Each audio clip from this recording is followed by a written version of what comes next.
From the East Tennessee Weather Center, here's your afternoon weather update with meteorologist Mike Witcher. And we're just now getting started. Hi, everybody. Sure hope you're having a great day so far. The flooding has already begun around the area, and we are a long ways away from this whole event being over with. So do anticipate a lot more widespread flooding. Flash flooding is going to be a concern. And we're talking about some river levels coming up here in just a few minutes. Let's go ahead and talk about the big picture weather pattern. A big old flow of moisture is coming out of the Gulf of Mexico. She has opened her doors. Several rounds of rain are on the way, not to mention remnants of Helen, or rather Helen will start to work its way into the area as we wrap up the week and start our Saturday, where we'll start to see improving weather conditions. But yes, we are talking about all modes of severe weather on the table, not necessarily tornadoes, but we're talking about the chance for some isolated strong to severe thunderstorms. We've already seen that throughout the morning hours across the mountain counties. So damaging winds would be the main threat, but I think we'll start to taper that down for the rest of the afternoon.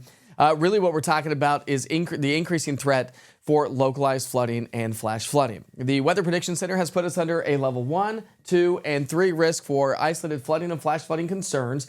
And notice the mountains of East Tennessee. Now we're going to be seeing some problems because all the water that falls in the higher elevations will trickle down to the rivers and creeks and fill it up in the lower elevations, and that's where we're going to see some major issues. So we've got a couple of flood warnings out there, flood watches that are in effect all the way through Thursday and Friday morning. Thursday for the valley, Friday for the mountains, but that will likely change, and we'll see what the National Weather Service does with that. Rainfall over the last 12 hours, we can see where the heaviest rain has already fallen so far today. Lighter amounts further to our west, but again, where we've seen some pockets of heavier downpours, we've seen upwards of 3-4 inches of rainfall so far over the last 12 hours. And this is what I'm talking about. These are river gauges. So this is the Pigeon River at Newport.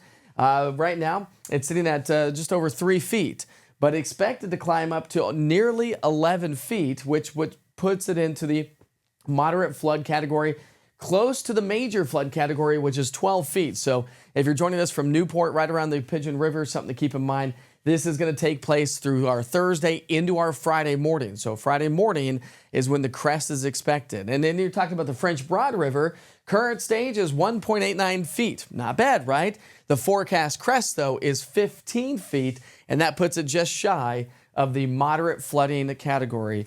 So something to keep in mind. And then, like I said, the rain is far from over. So for the rest of the day today, the rain will continue to spill its way in from southwest to northeast. That's going to be the story throughout the day today, and that's going to be the story for the next 2 to 3 days. So by the end of the day, again, the rain's going to continue to fill its way on in. And pockets and rounds of moderate rain. Some places that have already seen a lot of rain are going to get a lot more, and that's where the flooding will start to pick up. All right, so we are talking about Hurricane Helene now. Winds at 80 miles per hour, gusting to 100, could become a Category 2. And now the latest model guidance from the National Hurricane Center has it as a Category 3 major hurricane as it barrels its way down towards the Big Bend of Florida and then swinging its way up into the Tennessee Valley. So our rain chances are going to be with us, elevated all the way through Friday. But the good news is that Saturday we'll start to see those rain chances come way down. But look at the mess it's going to cause across the entire southeast over the next 3, 5, and 7 days.